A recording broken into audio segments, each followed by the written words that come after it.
In this video, we're going to be discussing the power density at the antenna. I'll go ahead and start out with the equation here. And this might be a little unique way of solving it.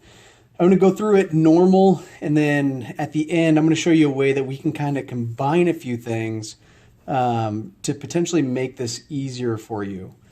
And really all we're doing is combining like terms in the end, but you know, depending on how you like to do math, it might be a little bit easier format. So some of these symbols you're going to recognize. There's one thing that is unique about this equation, and it's that we have 4 pi r2 twice. And the reason for that being is because we have the RF energy going out, which is going to lose power at a factor of r squared. And then we have that same RF energy coming back, and it's based on the radar cross-section here of the target, and we lose that RF energy again at another factor of r squared. So that's why we see 4 pi r squared twice in this equation versus only once in some of the other ones. And I think going forward, the rest of the equations are going to have this twice as well. We'll go ahead and do the givens here. For a range, I have 280 nautical miles. I have a peak power of 52 kW, a gain 36 dB, and a radar cross section of 3 meters squared, a PRT of 5 milliseconds, and lastly a pulse width of 10 microseconds. We can go ahead and start breaking this equation down with power total equal to power average. And for us, that's going to be the peak power, 52 kW, times the duty cycle. Well, we've been through this before. Let's go figure out the duty cycle. We're given a PRT of 5 milliseconds and a pulse width of 10 microseconds. And if you go ahead and look at your formula sheet, that gives us tau over PRT for the duty cycle. And that's going to look like 10 microseconds over 5 milliseconds. We'll pull up the calculator here and go ahead and do that. 10 micro divided by 5 milli.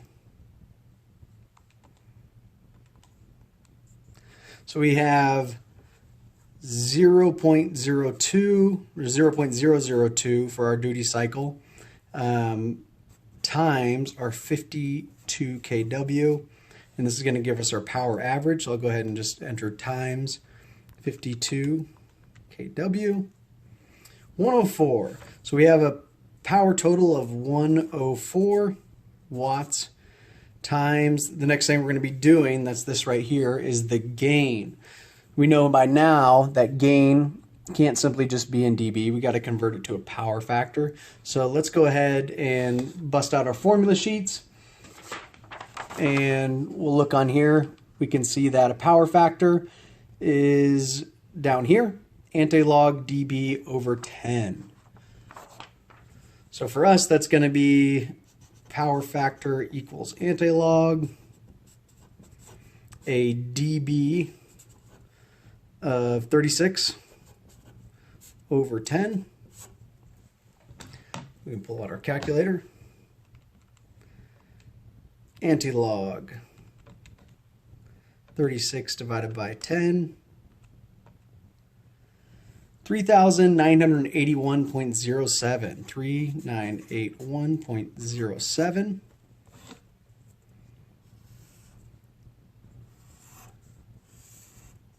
And for pi, our range is 280 nautical miles, so we know we need to convert that. So if you can look at your formula sheets, but I'll just kind of go ahead and shorten this up for you.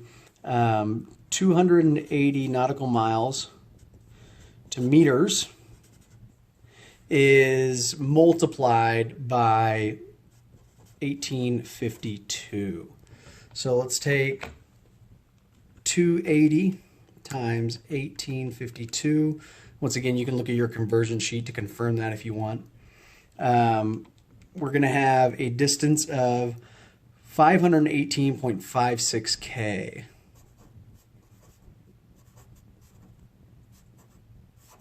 And we got to square that because we have our R squared in this formula here. Let's start saving some values in our calculator, and I'm going to go ahead and do the bottom part of the equation first. So I'll do 4 times pi times 518.56 K and squared. So that's the bottom part of this portion of the equation right here. And I'll go ahead and store that as B. And now we can do the top part and we'll store it as A. 104 times our power factor, or our gain of 3981.07. And we'll go ahead and store that as A. So what I want to do, so we'll just kind of make a note. This is A, this is B. That's what I stored them as. And now I'm going to move on to this next part of the equation. Well, our omega, we don't need to do any special calculating for that. We have it as one of our givens, is 3 divided by, and it's going to be 4 pi r squared again. Well, this kind of makes it easy for us because 4 pi r squared here is the same thing as 4 pi r squared here. So what I'm going to do is I'm just going to cross this out and write b because that's where we saved it in our calculator. So now what we can do is we can do a divided by b times this whole equation over here, and we'll say that this is going to be c times c. So let's go ahead and do that on our calculator. 3 divided by b here, that's what we stored in the memory, is equal to this number. I'll store that as c. So now this just makes it really simple for us. I'm going to recall a divided by b times c.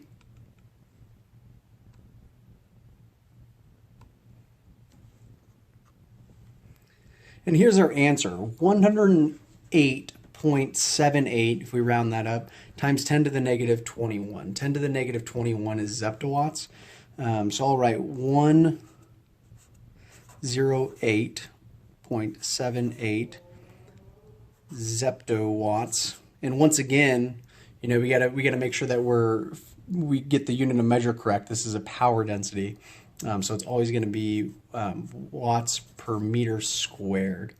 Final answer, 108.78 zeptowatts per meter squared. Now at the beginning I said that I was going to do something a little bit different. And what I want you to focus on this, I think it might just help you kind of simplify things. We're going to go back to a way that we can kind of simplify this equation. And what we can actually do is just combine these two into one set of parentheses. And we do that by combining like terms. So what we'll have in the end when we combine this will save time. I think when you guys are entering in A and B and saving all these variables in your calculator. So what we'll end up with is the power density at the antenna is equal to power total times the gain times omega over, and this is kind of where we got to make sure we get this right. We have 4 pi r squared times 4 pi r squared.